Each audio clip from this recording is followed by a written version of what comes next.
कर्म का बंधन अवश्य निर्मित होता है, किंतु कार्य का बंधन निर्मित नहीं होता पार्थ। तुम्हें कर्म और कार्य के बीच क्या भेद है, ये जानना आवश्यक है। सभी कर्म कार्य है, किंतु सभी कार्य कर्म नहीं। कर्म उस कार्य को कहते हैं जिसके साथ फल की आशा जुड़ी। मनुष्य जब भी सुख की, संपत्ति, प्रशंसा की आशा रखकर कोई कार्य करता है तो वो उस कार्य के फल से बंध जाता है। जब किसी कर्म को फल की आशा से किया जाए तो उसे सकाम कर्म योग कहते हैं, और जब किसी कर्म को बिना किसी फल की आशा से किया जाए तो उसे निष्काम कर्म योग कहते हैं। इसी कारण से उसे बार बार जन्म लेना पड़ता है। वास्तव में मनुष्य को कोई कर्म नहीं बांधता, कर्म से जुड़ी आशाएं उसे बांधती।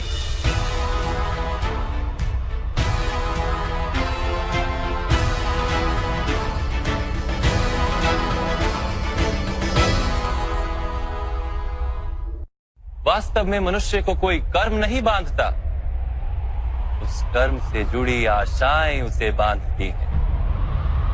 वो कैसे माधव? यदि इस युद्ध में तुम्हें विजय होने की आशा है तो पराजित होने पर तुम्हें भीषण दुख होगा, और वो दुख तुमसे कोई अन्य कार्य करवाएगा जिसके लिए तुम्हें दूसरा जन्म लेना पड़ेगा। और यदि तुम विजयी हुए तो तुम्हारा अहंकार बढ़ेगा, और वो अहंकार तुम्हें विश्व विजय के लिए प्रेरित करेगा, तुमसे हत्याएं करवाएगा और उसका पाप तुम्हें बांधेगा।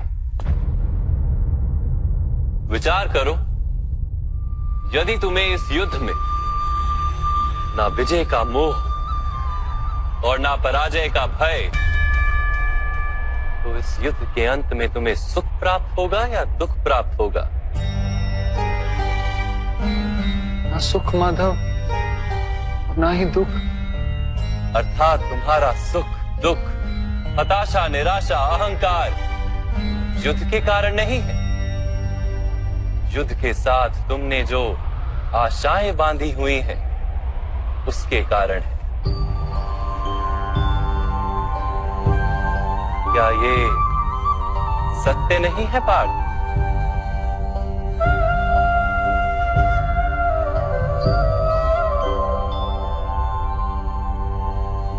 सुख दुखे समे कृत्वा लाभा लाभो जया जयो ततो युद्धाय युज्यस्व नैवं पाप मवाप्स्यसि। अर्थात सुख दुख को समान मानकर लाभ हानि जय पराजय का विचार किए बिना यदि तुम युद्ध करोगे कौन्तेय, तो तुम पाप के भागी नहीं बनोगे। इसी को कर्म योग कहते हैं। जो सांख्य का ज्ञान प्राप्त कर लेता है वो ये जान लेता है कि वो शरीर नहीं, केवल एक आत्मा है। शरीर के भोग और अनुभव तो केवल मृत्यु तक है, अर्थात वास्तविक नहीं, केवल माया है। उसके लिए कर्मयोगी बनना सरल हो जाता है। परंतु माधव, यदि कार्य से बंधन निश्चित है तो क्या संसार का त्याग करके संन्यास लेना उचित नहीं? इसी विचार का परिणाम है कि आज ये युद्ध हो रहा है पार्थ।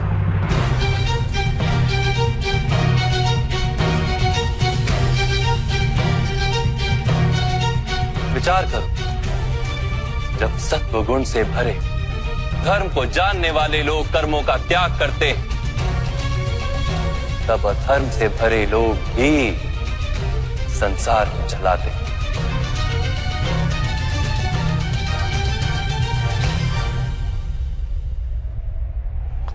यदि महामहिम ने संसार का त्याग ना किया होता तो आज अधर्म इतना बढ़ता ही नहीं।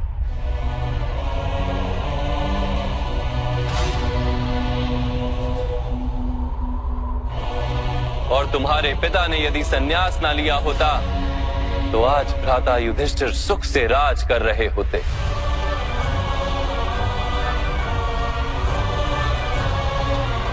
और अपनी प्रजा को न्याय और धर्म का ज्ञान दे रहे होते। किंतु दुखदायक बात तो यह है पार्थ कि सत्वगुण से भरे मनुष्य ही संसार को लाभ दे सकते हैं, किंतु वो ही संन्यास का विचार करते हैं।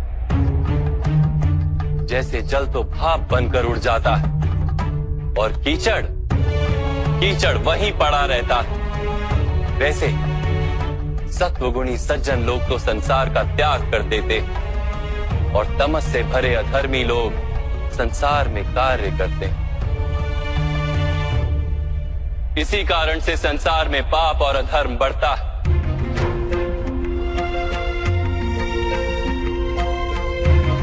किंतु कर्मयोग इस विचित्र स्थिति से सारे संसार का रक्षण करता है।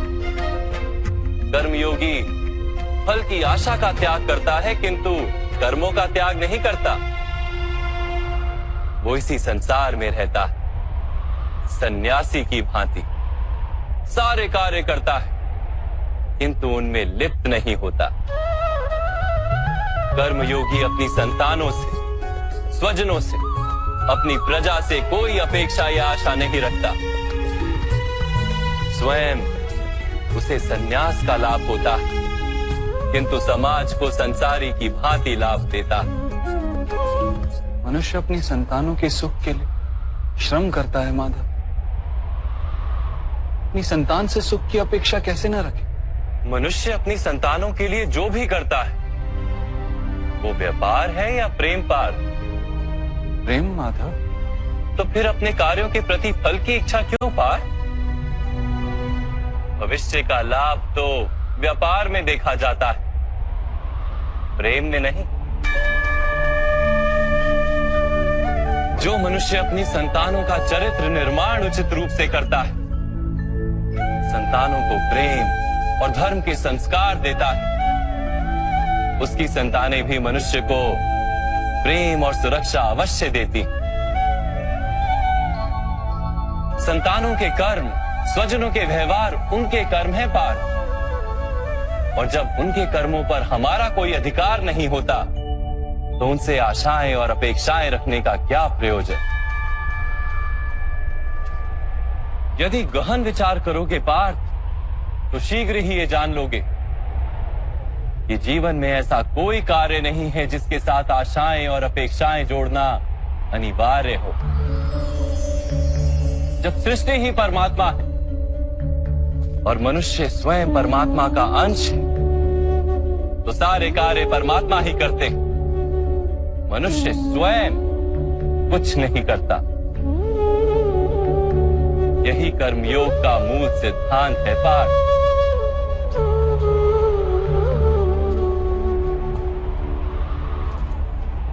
तुम्हें भी कर्मयोगी बनकर ये युद्ध करना आवश्यक है पार्थ। त्रिगुणिया विश्या वेदा निस्त्रिगुण्यो भवार्जुना निर्द्वंद्वो नित्य तत्वस्थो निर्योग क्षेम आत्मवान।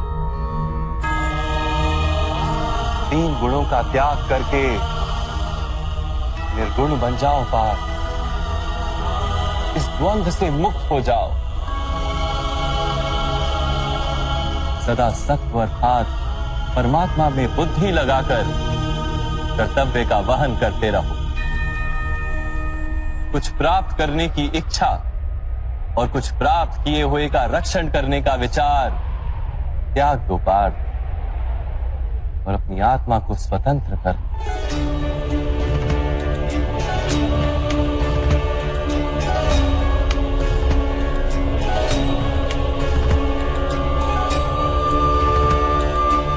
स्मरण रहे पार्थ, कर्मण्यवाधिकारस्ते मा फलेषु कदाचन मा कर्म फल हेतुर्भु मा ते संगोस्त्व कर्मणि। तुम्हारा अधिकार तो केवल कर्म करने का है, फल तो ईश्वर के हाथ में। इसलिए ना कर्म से भागना उचित है और ना ही कर्म के फल की आशा रखना उचित है।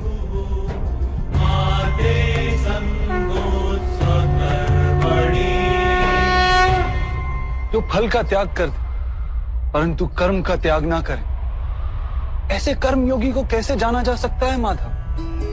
विश्या विनिवर्तन्ते निरहारस्य देहिनः रसवर्जम रसोप्यस्य परम दृष्ट्वा निवर्तते।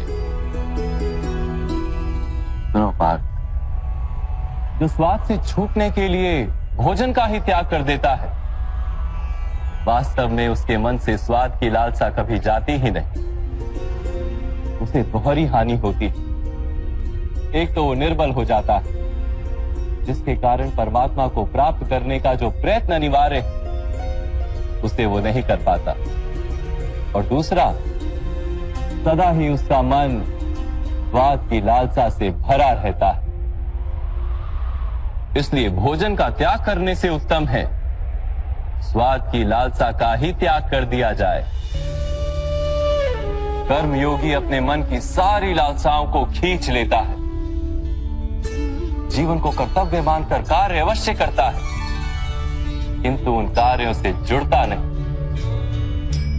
और बात, जो व्यक्ति अपने कार्यों से आशाएं और इच्छा नहीं रखता, उसी के कार्य पूर्ण होते हैं।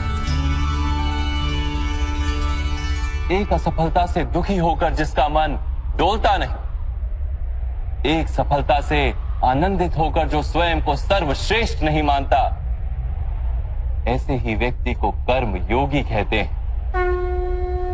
और ऐसा व्यक्ति जीवन में बार बार सफल होता है।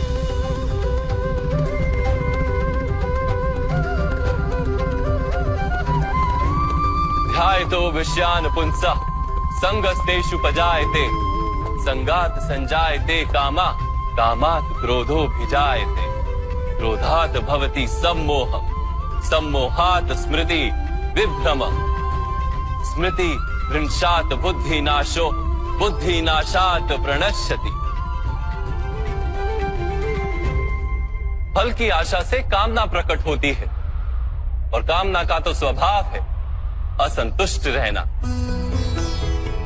असंतोष से क्रोध उत्पन्न होता है, और क्रोध से मोह जन्मता है।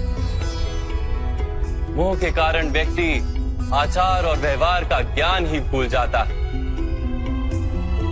ज्ञान के जाने से बुद्धि चली जाती है, अनुचित प्रकार के कार्य होने लगते हैं, और समाज ऐसे व्यक्ति का शत्रु बन जाता है, और अंत में ऐसे मनुष्य की पूर्णतः पतन हो जाता है।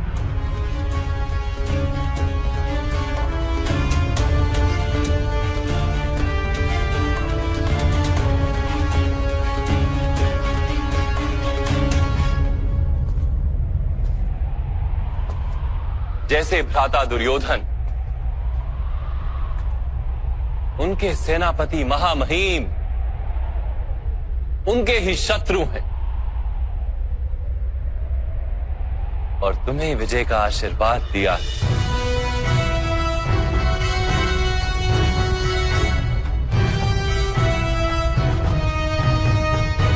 पार्थ, कर्मयोग ब्रह्म विद्या का दूसरा चरण है।